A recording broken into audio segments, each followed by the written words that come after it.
I guess just kind of the attitude change. This being my 5th year, everybody always says, treat every game like it's your last game, and it's kind of becoming more evident, and you kind of take that saying a lot more seriously when you've gone through so many years of college baseball. I'm looking back now, and I kind of see where you were and where kind of the path you've taken, and I can kind of look at myself and you see where I'm going to be this next year, and so this kind of helps you just have a different perspective on how you're going to treat every game, how you're going to play every out, and just kind of leave everything out on the field, because you never know if it might be your last game or not. So I guess it's personally just kind of treating it as you never know when it's going to be your last game.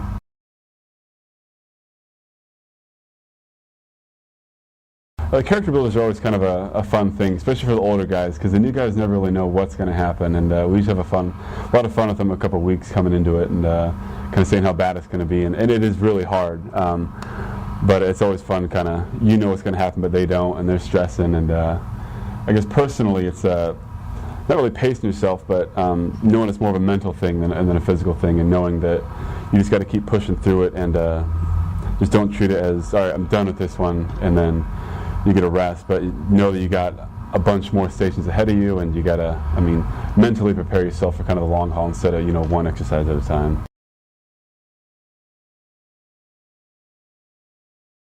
Having a guy like Reed to work, I guess, with makes it a lot easier.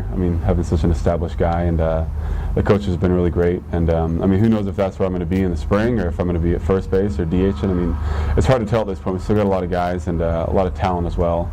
And but it's been fun to kind of show off the arm a little bit and have a little more athleticism, and make some fun plays.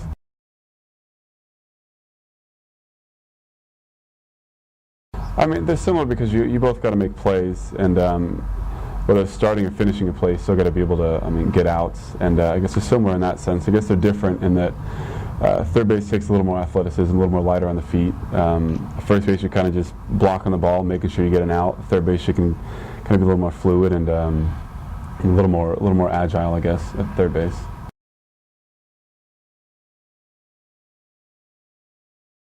I hope they kind of look up to me. I hope they do. I do have a lot of experience and a lot of knowledge, and I hope other people can gain from it. I try not to hoard all the knowledge I've gained, and when I see if somebody needs some help or if they did something wrong, I'm one of the first guys, not to call them out on it, but help them out and point it out, and not embarrass them, to kind of help them out, and just kind of get them along that path of maturing and growing as a baseball player. Because I was there, and I know all the stress and the struggles of being a young guy, and kind of trying to prove yourself in a program like this. So just trying to take a couple people under the wing and show them how things work around here.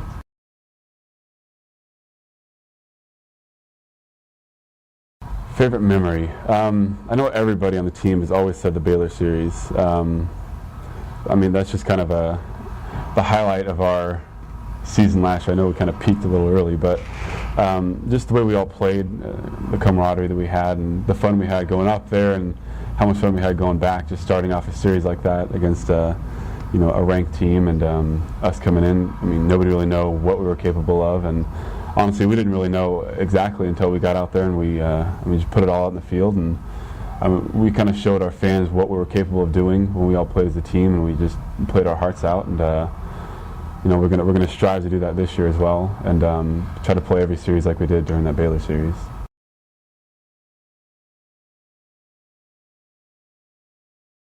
Talent-wise, we got a lot of new guys, a lot of young guys that really haven't necessarily proved themselves in games yet, but we do have a lot of talent, and I think it's going to pan out during the season. And I guess comparing to previous years, and we've had a lot of established guys, but there was I guess more of a separation between the extremely good guys and the guys that are kind of trying to make things happen. But this year there's a lot more people that are neck and neck with spots, and which is going to help us all push each other to do better and to win out that spot, beat somebody out, and it's just going to make us a much better ball club to have everybody be so close talent-wise, and having everybody so close talent-wise also helps us have a lot of chemistry together. You're not like, oh my gosh, I got to work with this guy again, but we're all on the same talent level, and we're all working together and trying to achieve the same goal.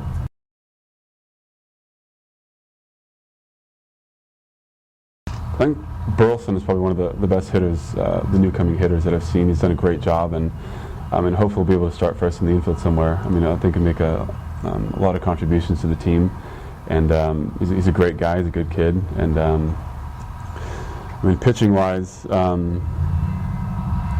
think one of the better guys we've seen is Gates so far. There's been some other guys that are doing pretty well, but he kind of stands out.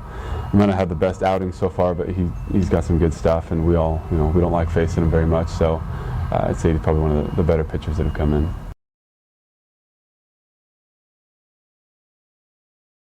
Steven's a guy that can be that at times can carry you, and he did last year for a couple weekends. The Kansas series, the Baylor series, where he's the Big 12 Player of the Week. He's striving for consistency, and he's in a spell right now where he's hot. Right now in the fall, coming off a spell where he wasn't so hot. So he is a guy you can get on his back when he's going well, and I think that he is showing signs of being more consistent, just from a standpoint of giving you something out every day instead of an 0 for 8 and then a 6 for 8 behind it. I think he's going to spread those out. So he's a very good guy for us to have back, because he can be a big piece of your offense, and he was last year for us. And he probably had to do more. We asked him to do more, like we did Barrett, when our lineup got banged up a little bit. We were asking a lot of those two guys to provide us power and run production. And with the addition of some other bats, I think we'll make both Steven and a guy like Barrett better players within our lineup. So, Steven's done a good job. We know he can play first, so we've played him a lot at third this year, just to get another first baseman an opportunity in the fall. And so he's done a good job, though. He's had a good fall offensively, and he can play third base. So he's just not quite like the guy we got starting over there. So anyway, we're excited to have Hag back.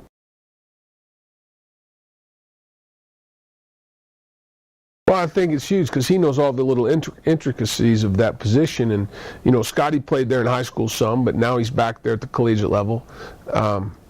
Paez is there now for the first time, and that's a different position for him. Blake Bass, who's a very good first baseman, but he's a freshman in college. So Hagan can help those guys defensively, and again with some of the smaller details of that position, especially the right-handed throwers. And he's done a good job with that, and I'm looking for a big year from Hag.